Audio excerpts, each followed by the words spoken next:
for how many days karon no ang Cagayan de Oro medyo na problema. There really is an increase of the real cases, and we as of the moment, as of yesterday, we have about 120 admissions in the hospital. Dora? No. For the rest of the hospitals, Okay. katong mga nine ka hospitals. And also, however, sa Cagayan de Oro, we have about 101, and we made a line list already sa ani. And for those kanang outpatient, by the way, kani siya nga data way labot ang NMMC ani ha. So it could have been higher. Higher. Oh yeah. And then even for the OPD, wala pa ilabot ang NMMC. We had already about 134 the real cases that went to OPD. Our health centers also have seen about 45 to 50 cases dinha sa atong mga health centers. So it seems na medyo na burag in the hospital we conducted investigations sa mga inpatients. We also conducted sampling sa mga establishments. And just this morning, we made samplings, this afternoon day, 4 o'clock.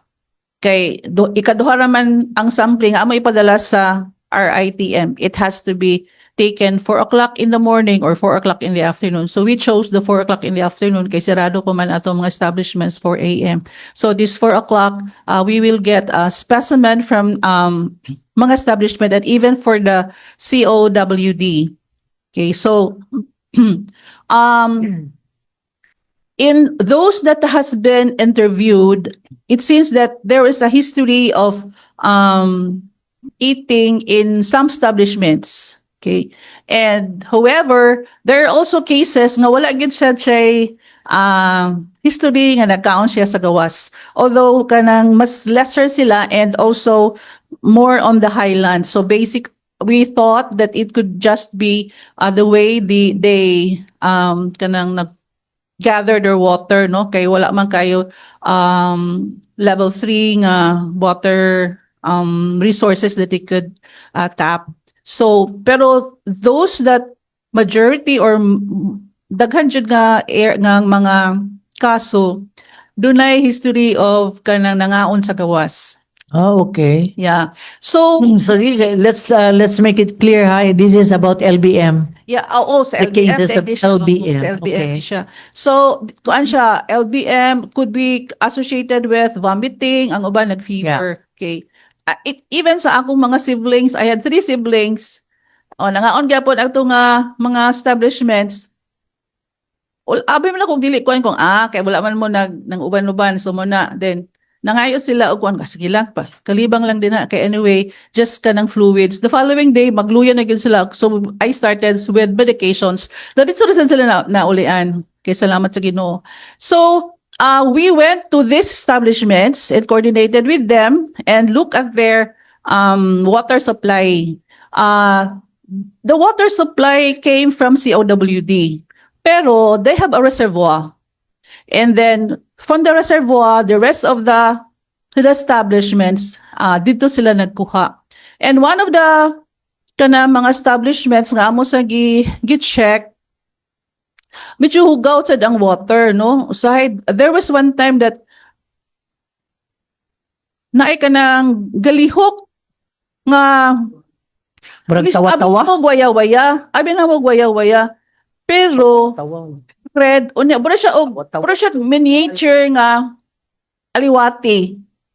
Pero kagmay jud kay tanan siya. Bura siya abi na waya-waya. Pero bura siya og kanang kuan. So even that establishment gikuan ganya wala nila gigamit na so and then so therefore kani siya nga establishments o mga establishments we already help them in kanang maintaining sa ilang mga water nga unsa ni karon nag-start na sila karon og kanang disinfection sa ilang mga reservoir and nagkuha mi example no kanang hugaw gid kasi ng ilang tubig gikan sa reservoir and then And then to think nga ila ko nung gilimpyuhan agtong September 17, which is bago-bago pa, or then another in September 21, pero and yet medyo dili kaayo limpyo. And I asked kung how frequent ba mapuno to siyang reservoir and then magamit sa tanan. So almost every day siya mag-ingon ana nga bura og from the water, from the COWD, paingon silang reservoir and the rest of the establishments. So therefore, kanang medyo kuan ginato na, and the sa lagid mismo naningkamot gyud na malimpyuhan gyud sila. Wala pa naggawas ang atong sample, no, because ang DOH na mo gid among gipadad-an na, and even this morning dito sa tanangguha sa COWD nga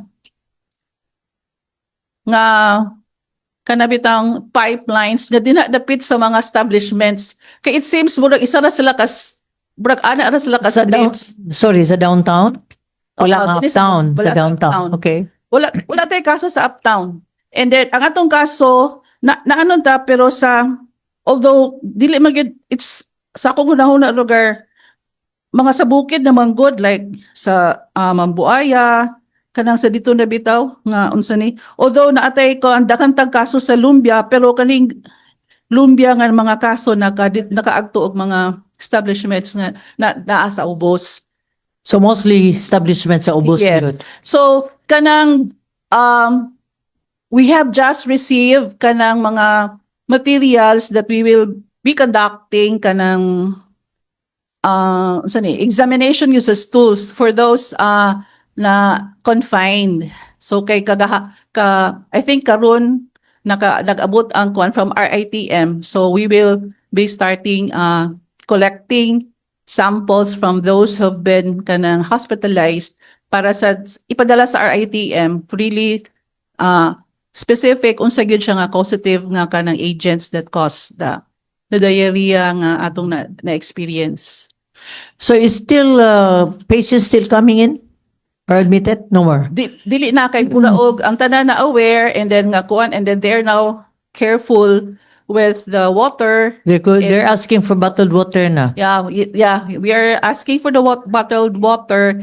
At the same time, so ato sang mga advocacy that if you go out, then just bring your own water na lang. Kung sure ka nga sa imong balay, okay ka naman, so just bring your kanang water with you kung asa ka paingon, bro, yun ana lang. Yeah, because I was also a victim last Thursday. Lugi. Thursday and Friday, I have to call the CDRMO sa ubos. I don't feel so good. So that was it. Then I rested for the entire weekend. Yeah. So far, so good. Pero mo gyapon, I ate outside. After the award, di kaon ko. Then pagkaugma, pusot-pusot na. Yeah. Oo. And then Yes.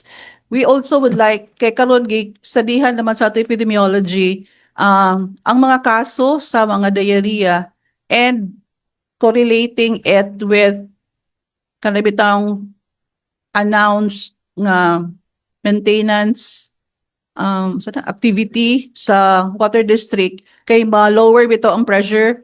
So atong start at karon, ma-correlate ba nato ang diarrhea with that during kana sa ilang maintenance nga unsa ni. As of now, because we advise na limpyuhan jud, gitudloan sila unsaon paglimpyo ang ilang reservoir nya ikuan lang ba ihurot kay it would take 10 hours daw mapuno. So sige, inon lang ang mga establishment nga ipag-agasa lang kay gi-chlorinate na nato ang tanan nga unsa ni nga ilang area. And then karon nag-start na sila didto. So All hopefully establishments sa downtown? How about the rest of the establishment? Katong mga gagmay? wala masad kaayo goy. We took samples. We took samples sa katong mga areas. Actually, because there is a case naikaso sa Gaisano, naikaso a little sa dinha sa Centrio. But we were thinking, how about if they went to this particular establishment and then they went to Gaisano, brag na inana lang ba? So pero we still made samples from these establishments.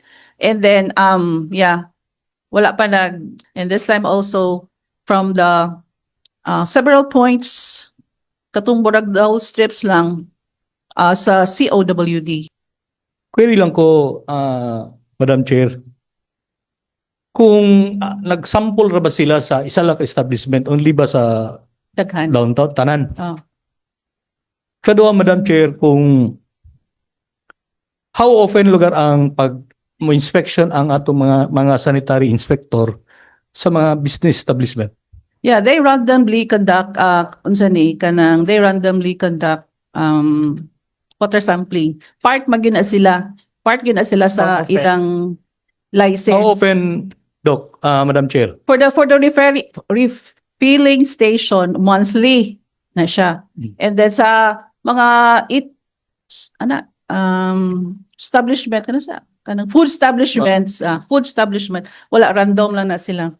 Mas may manggod na regular inspection, Madam Chair, kay ang ako observation, Madam Chair, ay arata mag-sampling kung nanay kay tabo. Yeah. Mas mayo, Madam Chair, nga nagi-regular sampling para at least ma-prevent na to ang mga pangitabo sama panalitan karon, Madam Chair. Thank you. Correct. That's very good. Yeah. Because if you only random, then they will not do their part in cleaning. Kay random naman. Unya, how about pila na kamans? Wala pang mangyapon. So they will not clean what should be clean, di ba? So any more questions? Please correct me if I'm wrong, if the samples are brought to our ITM, Dili. we have our own. Dili. Oh, diyan lang sa DOH. Daghan sa ta mga lab dinhi. Madam Chair, may I ask if our own water sampling facilities na sa roof deck, is it Ano siya, functioning kanang- or it dili is na not? siya, dili na siya sa mga chemicals sa sana siya sa kanang microbio dili pod Different to siya? So for services such as water sampling, we hire microbio. nag-outsource ta? Oh, ang mga tag-iya sila ang magkuan sa mga laboratories. Thank you, Madam Chair. Okay, thank you very much. Any more questions? So I would like also that if there's any cases like this, there should already be what you call advisory. We cannot just leave it that way. Yeah. Kay is not only nga kita pangutanan and the rest are questioning why there is no advisory. Before anything, any results, any possible no nga gakahitabo na nagidunda ta, there should be already a statement coming from your end or from the mayor para dili na mapuno ang Facebook sa birada. Kay in me, I do not even know what's happening. That's why I called you this morning Yeah. to make it clear to everybody nga we're doing something. It's not because we're sitting, but then we're doing something. But then we cannot wait for the result.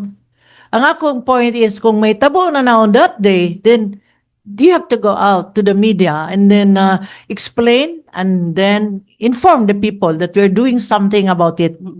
Yeah. Rather than just us being quiet, kay wa man gyud kalibutan. In fact, me, wala ko'y kalibutan, nga daghan na po di ay, nag-LBM. So that way, Dr. Delia, it's our way of informing the constituents even before the result comes out nga nanagid tay advisory coming Yes. from your end. Yeah, that's well noted. But of course, we made also our release statement also sa Facebook. Pero maybe dili Yeah, kayo. probably radio is the most, I think, because most of these people, labi ng LBM, murag common kayo nga sakit. Common kayo. That way, so radio, Yeah. then coming from you is very, is different kan social media ra. Kay, of course, karon social media, na kay fake news, coming from your voice is murag authentic. Sakto nga rason, sakto ang gihimo, sakto nga plano. Oh, so that is what our people needs, Dr. Rachel. Yes. And I would like, wala na ba questions na to? Wala na ta. So, here on, Councilor Pao, magpa-interview siguro ka so that lagi sa station, so, to inform the public, Yes. no? Nga, we are doing something about it. Okay, so thank you very much, Dr. Rachel. Now we know that we're on the process of testing these waters and how we will be able to avoid in this kind of situation in the future.